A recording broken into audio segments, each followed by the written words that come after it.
कैसे ओबीसी के हितों के साथ जहाँ जहाँ भी कुठाराघात होता है उसको कैसे हम लोग बचाएं उनसे, ओबीसी का के साथ में अन्याय करें तो उसको कैसे किस तरीके से उठाना है, कोई बात हो नहीं रही है। लोकसभा और विधानसभाओं में नगर निकाय और पंचायती राज की तरह ओबीसी का आरक्षण होना चाहिए। ये भी जो ओबीसी डिपार्टमेंट की है उसकी आज प्रदेश की इकाई की बैठक है। हमारे राष्ट्रीय अध्यक्ष ओबीसी डिपार्टमेंट के जयंत साहब आए हुए हैं। हमारे स्टेट के जो अध्यक्ष हैं वो हर्षा यादव जी हमारे साथ में हैं और तमाम लोग मिलकर के कैसे ओबीसी के हितों के साथ जहाँ जहाँ भी कुठाराघात होता है उसको कैसे हम लोग बचाएं उनसे, और ओबीसी को कैसे इस वर्ग को मजबूत करें जो पिछड़ा वर्ग होता है, उसको कैसे सरकारों में योजनाओं का लाभ मिले। और जब सरकारें ओबीसी का के साथ में अन्याय करें तो उसको कैसे किस तरीके से उठाना है। ओबीसी की जातिगत जनगणना हमारे राहुल गांधी जी ने जिस प्रकार देश में आवाज़ उठाई और मोदी जी को और मोदी जी की सरकार को मजबूरन उसकी घोषणा करनी पड़ी, लेकिन अभी तक ओबीसी की कोई बात हो नहीं रही है। लोकसभा और विधानसभाओं में नगर निकाय और पंचायती राज की तरह ओबीसी का आरक्षण होना चाहिए। ये भी हमारी एक प्रमुख मांग रहेगी।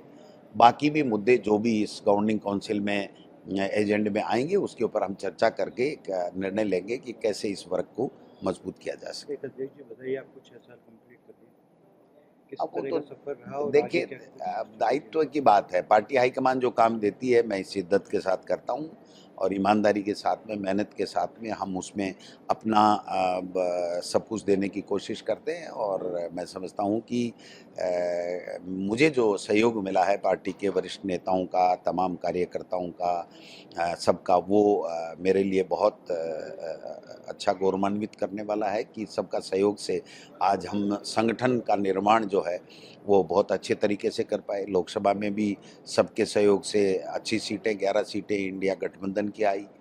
अभी भी पंचायत राज और नगर निकाय के चुनाव नहीं करवा रहे हैं तो इसके लिए हम संघर्ष कर रहे हैं, कोर्टों में भी जा रहे हैं, सड़क पे भी संघर्ष कर रहे हैं, सरकार को घेरने का काम कर रहे हैं। और जब आएगा चुनाव तो हम लोग इनको दिखा देंगे कि किस तरीके से आपने कुशासन दिया है। केवल बातें हो रही हैं, केवल नामकरण हो रहा है। भजन लाल जी को कोई भागीरथ बना रहा है, कोई भागीरथ को भजन लाल बना रहा है, समझ में नहीं आया इससे क्या हासिल होने वाला है। न पानी की एक बूंद आ रही है, न कोई 1 रुपया दिया गया है।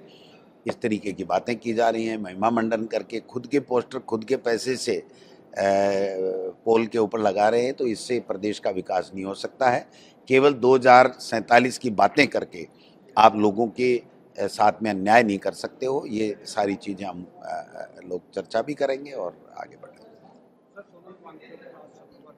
19वां दिन ये मैं समझता हूँ कि दुर्भाग्यपूर्ण है। और ये जो बीजेपी आपातकाल की बात कहती है, इमरजेंसी की बात कहती है, वो तो संविधान के अंदर था तब जब आपातकाल हुआ और उसका उपयोग किया गया तो उसके लिए भी इंदिरा जी ने माफ़ी भी मांगी थी कि भाई ठीक है मेरे से गलती हुई। बट ये तो अघोषित आपातकाल है कि मर्जी है जिसकी सुनेंगे, मर्जी है जिसकी नहीं सुनेंगे, जिसको तोड़ेंगे, खरीदेंगे, सरकार गिराएंगे, एमएलए एमपी को खरीदेंगे। अब आप बताइए, स्पष्ट बहुमत नहीं होने वाली पार्टी 2/3 मेजोरिटी की तरफ बढ़ रही है। कैसे बढ़ रही है?